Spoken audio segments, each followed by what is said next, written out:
So I've posted a couple of videos now talking about food as medicine and this concept that we can heal ourselves with what we eat.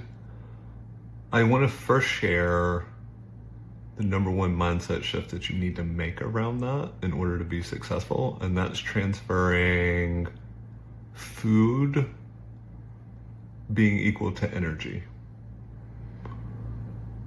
The first thing that we do whenever we learn practices like Lāʻau, lapaʻau, and healing with different forms of the elements are what you put in your body becomes your body.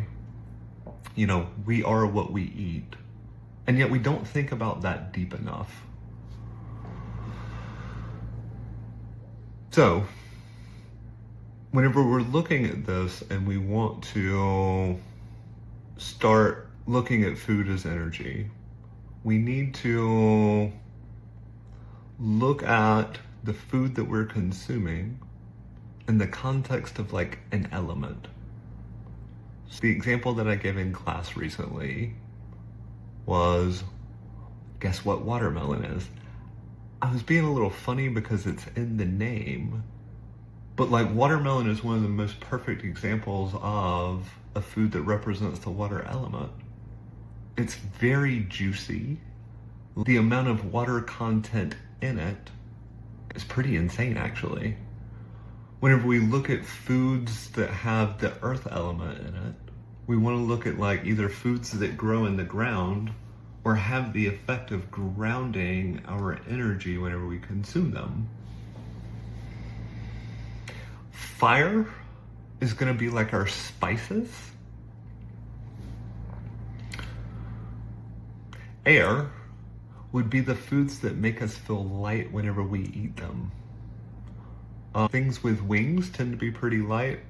Turkey being the exception with tryptophan as an ingredient in there. If you were to compare a chicken sandwich with a burger for lunch, there's one that's going to be like having you reach in for extra caffeine in the afternoon, and it's going to be the food that grounds you a little bit more.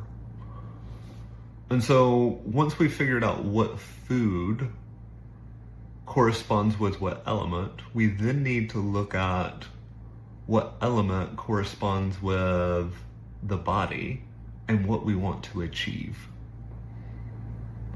So, starting with the top, you have 4 bodies: spiritual, mental, emotional, and physical, and they flow from top to bottom.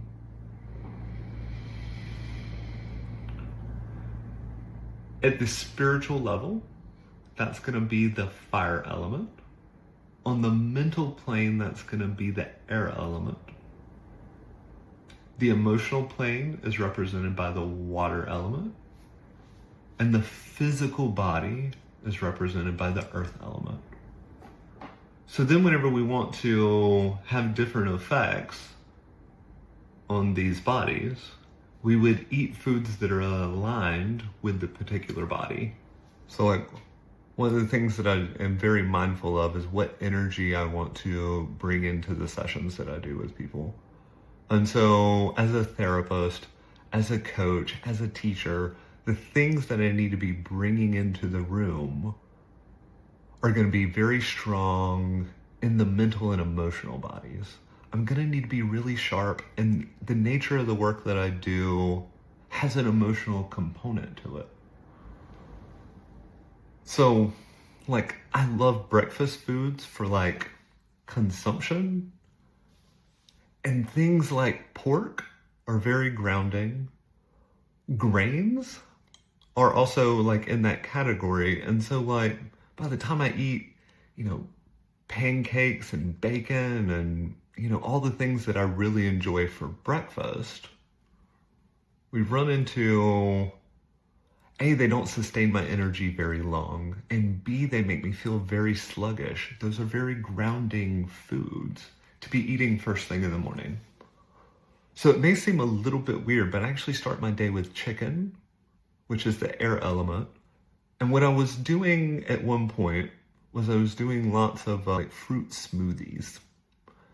Putting in a ton of like functional mushrooms and like other things just to support my body. Ashwagandha, you know, all of my vitamins and minerals. And kind of the mindset behind that was, if I can start my day with fuel for the mental and emotional body, and I'm fueling those specifically, then I'm not going to run out of gas in the middle of my day. If you conversely look at this from like a macro perspective, it also actually checks all of those boxes too. By the time I was done with my smoothie, had a couple of chicken thighs, I'm approaching 100 grams of protein for the day already. I have all my vitamins and nutrients. Starting my day that way,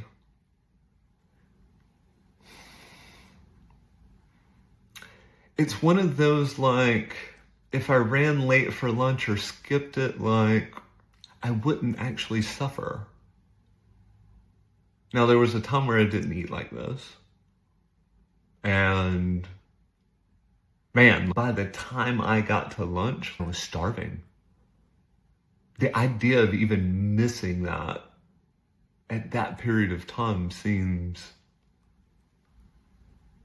almost impossible.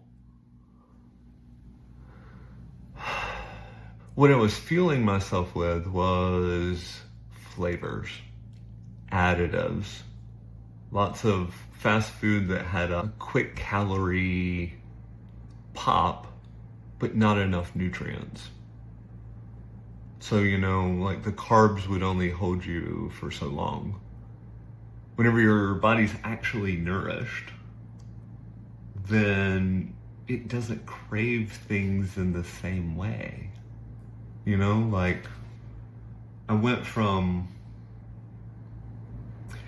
about every 4 hours, if I didn't consume something, I would be in a very bad mood to, you know, I'm now sitting on day 4 of a fast and I feel amazing. It's just such a different perspective on this stuff. And